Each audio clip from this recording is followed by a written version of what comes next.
Mon problème après une infidélité, c'est quand j'en parle, je deviens agressive. Je n'arrive pas à gérer ma peine.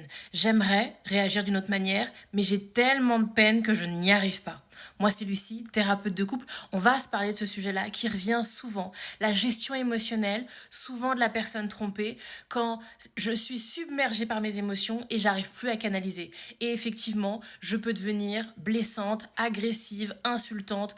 Oui, ça peut tourner autour de ça. Comment est-ce qu'on gère? Donc, soyons clairs, souvent, c'est une phase. C'est ce qu'on appelle la phase de crise. C'est la phase de choc où émotionnellement, on est submergé.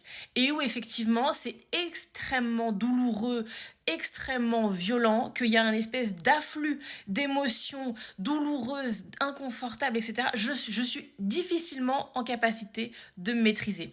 C'est une phase. Là, c'est comment je mets en place des choses pour m'apaiser. Et effectivement, l'autre n'est pas censé être un espèce de réceptacle et recevoir tout ce que j'envoie sans filtre, peu importe. Même si, hein, soyons clairs, je le vois beaucoup dans des couples où eh bien, certaines barrières sont levées.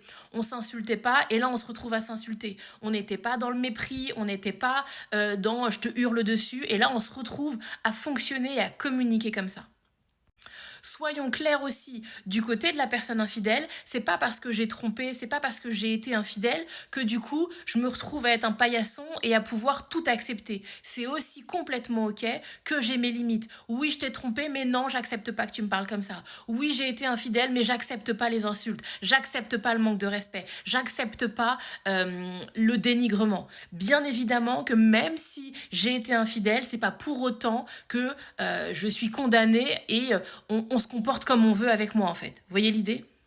Donc, pour moi, vous le dites très clairement, c'est de la gestion émotionnelle. J'aimerais réagir autrement, mais je n'y arrive pas. Émotionnellement, je suis submergée et je n'y arrive pas. Ça, c'est des choses qui s'accompagnent à deux et individuellement. Comment est-ce que tous les deux, on peut essayer de mettre des choses en place pour que je sois plus apaisée, pour que émotionnellement, ce soit plus simple pour moi, mais comment moi aussi individuellement, je mets en place des choses pour mieux canaliser cette énergie-là, pour mieux canaliser peut-être ma colère, ma hargne, pour que eh bien, ça ne soit pas complètement déversé dans ma relation de couple. Donc pour moi, c'est vraiment à deux niveaux. Et si on est dans cette phase-là, alors on essaye d'être accompagné, on va chercher du soutien parce que ça va être compliqué quand émotionnellement je suis submergée d'aller puiser en moi les ressources pour pouvoir me contenir. On a souvent besoin d'aide extérieure.